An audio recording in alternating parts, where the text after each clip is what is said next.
shu islom ne'matini anglab, shuni ichida yashab rohatlanish kerak-da, mazza qilish kerak.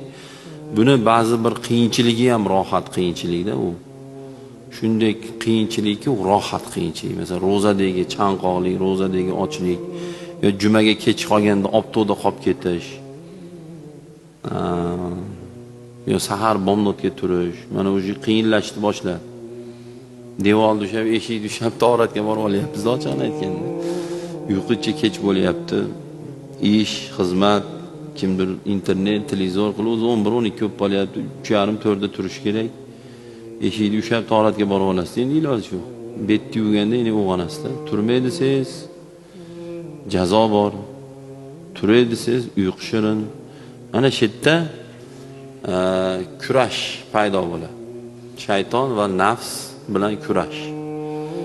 Shuning uchun Xudo aytadiki: "Va amma man khafa maqama rabbih va nahan nafsa 'anil hawa fa innal jannata hiyal ma'wa" deb va'da bergan. Kim Allohning oldiga borganda nima deyman deb qo'rqib, va nahan nafsa 'anil hawa, nafsini havoyi nafs yomon ishlardan qaytarib yaxshi ishlarga majbur qilib qildirsa, va innal jannata hiyal ma'wa, uni borar joyi jannat deydi. Borib joylashadigan joyi jannat deydi Xudo.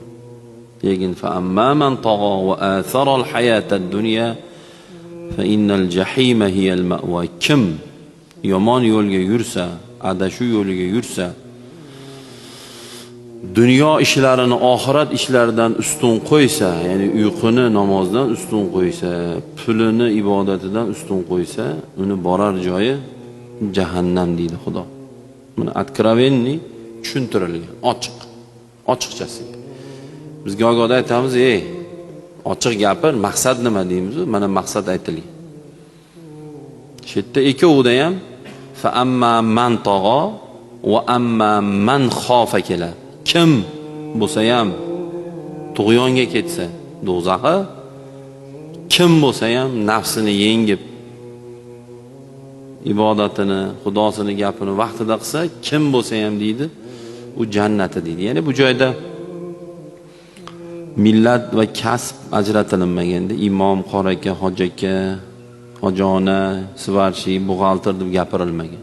Man kim bo'lsa ham tug'yonga ketsa jahannam, kim bo'lsa ham nafsini yengib, nafsini o'ziga qaram qilib, qaqa turmaysan, turasan bomdodga deb turg'izib, namoz o'qitib, ana endi 2 soat mayli uxlab olasan deb nafsini gapiga emas, nafsi buni gapiga kirsa, inshaalloh Xudo jannatni va'da qilgan.